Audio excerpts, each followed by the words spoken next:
Welcome sa Philippine Island Weather Update. Lagi ninyong kasama sa Balitang Panahon ngayon.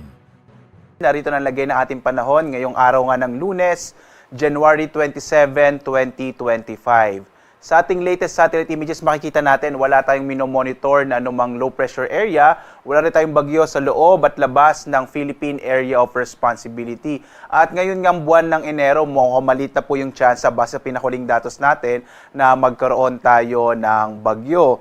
Samantala naman, ang pag-iral pa rin ng northeast monsoon o hanging amihan ay magdadala ng mga mahihinang pag-ulan, partikular na sa may bahagi ng Batanes. Habang ang nalabing bahagi ng Luzon ay makararanas ng mga isolated or mga pulupulong mga mahihinang pag-ulan. Pero generally po, fair weather sa malaking bahagi ng Luzon. Easterlies naman, ito yung hangin nagmumula sa karagatang Pasipiko, ang magdadala ng maulap na kalangitan na may mga pag-ulan, partikular na nga dito sa may silangang bahagi ng Visayas at ng Mindanao. At nakikita natin na muling iiral ang shear line sa mga sunod na araw dahil ang shear line po, ito yung banggaan, ito yung boundary sa pagitan ng northeast monsoon, ang malamig na northeast monsoon at itong mainit na easterlies. Kaya makikita natin itong bahagi, lalo na ng eastern Visayas, sa mga sunod na araw ay magkakaroon po ng mga kaulapan na maaaring magdala ng mga katamtaman hanggang sa kumisay malalakas sa mga pag-ulan.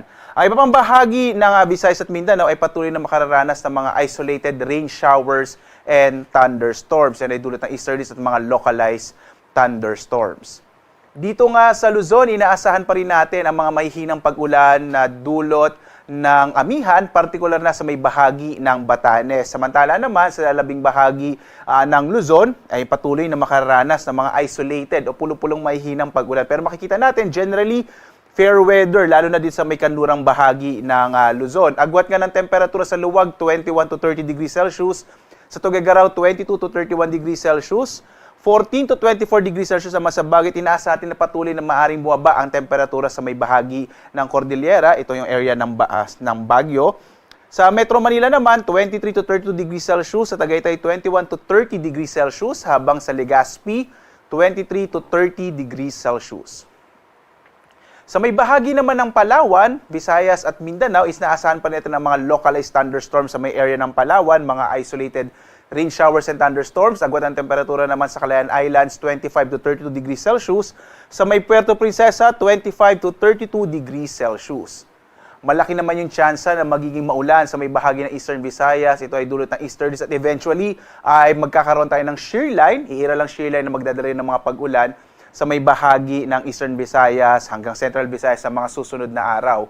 Samantala naman, mga isolated rain showers and thunderstorms mararanasan dito sa may Negros Island region, sa may area ng Western Visayas at Central Visayas. Agwat ang temperatura sa Iloilo, 26 to 32 degrees Celsius.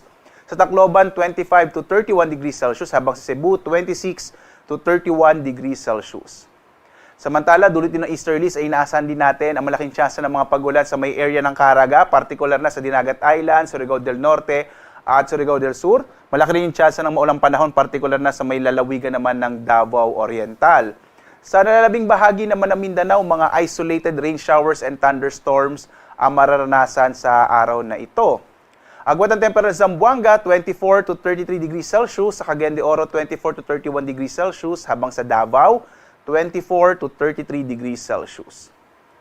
Samantala, may nakataas po tayong gale warning ngayon, partikular na sa may area ng Batanes at Babuyan Islands. Patuloy tayong nagbababala sa mga kababayan natin, lalong-lalo na sa mga maliit sa sakyang pandagat na iwasan mo nang pumalaot sa may hilagang bahagi, mga hilagang baybayin ng Hilagang Luzon, dahil magiging maalon yung karagatan. Ito ay dulot ng northeast monsoon o hanging amihan na maaaring magpatuloy hanggang sa mga susunod na araw.